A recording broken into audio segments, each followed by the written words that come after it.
पर पता है क्या, हमारे टेक पे काफ़ी कुछ डिपेंड करता है कि हम उसके बाद कैसे रिएक्ट करें। थोड़ा कंफ्यूजिंग बातें कर रही हूँ। कुछ लोग ज़िंदगी की बुरे इंसिडेंट्स के बाद में हमेशा उस खटास को अंदर रख के हमेशा के लिए खट्टे हो जाते हैं। Exactly, yeah. हमेशा के लिए बुरा ही बिहेव करने लगते हैं, सोच के कि ज़िंदगी में तो ऐसे ही होता है ना, तो हम भी ऐसे ही रहेंगे।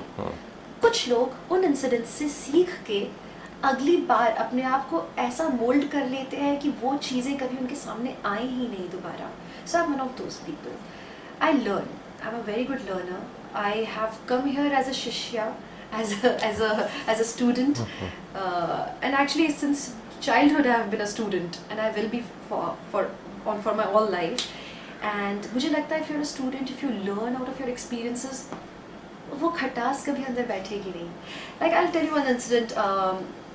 I was doing this daily soap. I won't name it. There was this one co-actress friend of mine. I won't name her. She was really like she didn't like me much, and she had her own reasons.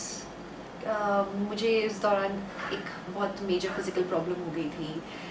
Still I was working for hours, like shooting कर रही थी. And लेकिन क्या हुआ कि मेरी physical element के कारण उनके टाइम हिलने लगे, थोड़ा सा आगे पीछे होने लगे. So the person started disliking me a lot to such an extent that मेरा जीना मतलब ऐसा हो गया था कि उस लेडी का मैं नाम सुनती थी तो आई यूज्ड टू क्राई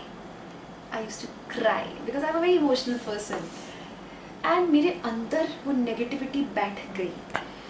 मतलब दिखता था शायद लोगों को, मुझे नहीं मालूम था.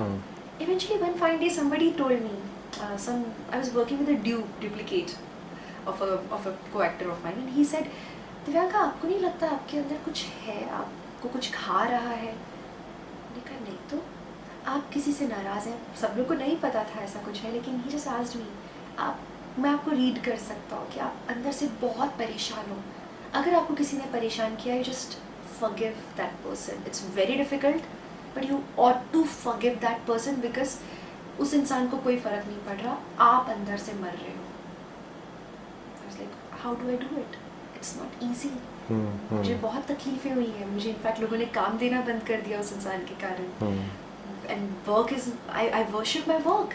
How do I do it?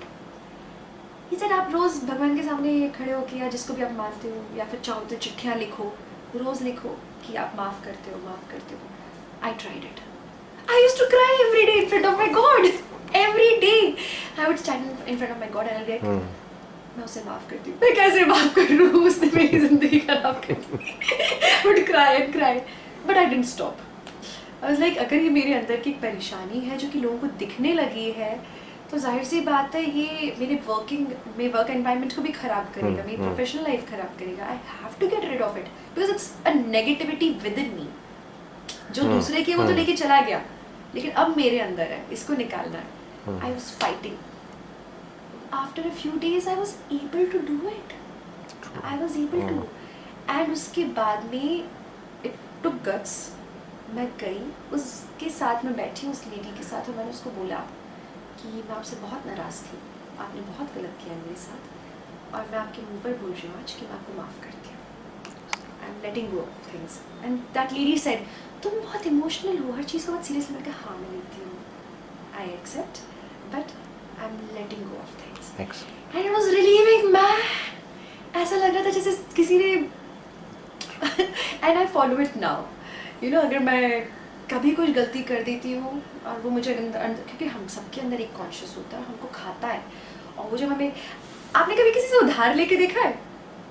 My father has a shop, medical store. He has made a policy, किसी को उधार नहीं देंगे, क्योंकि उधार जिसको लौटाना होता है वो ना तो उधार लौटा पाता है और फिर ना तो दुकान वापस आ पाता है, तो आगे का भी बिजनेस मर जाता है.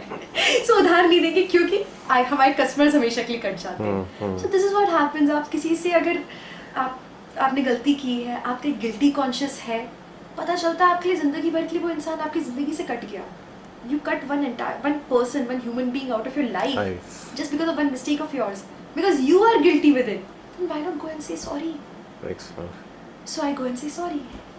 मुझे अगर कभी इसके लिए एक इंसिडेंट याद आया.